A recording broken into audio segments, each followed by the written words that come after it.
స్వరూపుడైన ఆంజనేయ స్వామి మనకి రక్షణ. కాలము అంటే పరిధి, సత్యానికి పరిధి లేదు. కాలానికి కొంతవరకే వెళ్తుంది.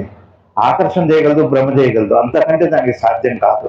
దానికి చిరంజీవత్వం లేదు. చిరంజీవత్వం అంటే బతికుండటం కాదు. చిరంజీవత్వం అంటే ఏదైతే సృష్టి ఆది నుంచి అంతం వరకు ఉంటుందో అట్లాంటి దాన్ని చిరంజీవత్వము అంటారు. మన సద్గురు శివానంద భగవాన్ వారు ఉన్నారంటే ఆది పురుషులు ఆయన. సదాశివుడి దగ్గర నుంచి పంచబ్రహ్మ సిద్ధాంతానికి సాక్షిగా ఉన్నటువంటి ఓ మహత్తరమైన ఉత్కృష్టమైన రూపం అది. సాక్షి ఎవరు కాదు, సాక్షాత్తు శివానంద భగవాన్ వారు మన ఆంజనేయ స్వామి వారి. వారికి అభేదం బాగా గుర్తుపెట్టు. వారికి ధర్మం అంత పెద్ద ఇంకోటి తెలియదు.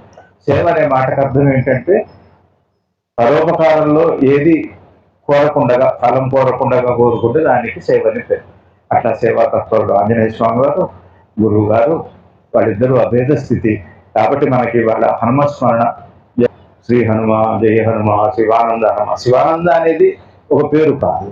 మన హృదయంలో ఏదైతే ఆద్యంతాలు అనంతంగా అచ్యుతుడై ఎదుగుతుందో ఆ సత్యానికి శివానందం అని పేరు.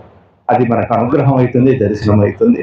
అటువంటి శివానందము అంటే జ్ఞానము, శ్రీ హనుమ అంటే లక్ష్మీప్రదము, జయ హనుమ అంటే విజయప్రదము, శివానందము అంటే జ్ఞానప్రదము. ఇది నామం యొక్క. కాబట్టి ఈ నామం చేసుకోండి.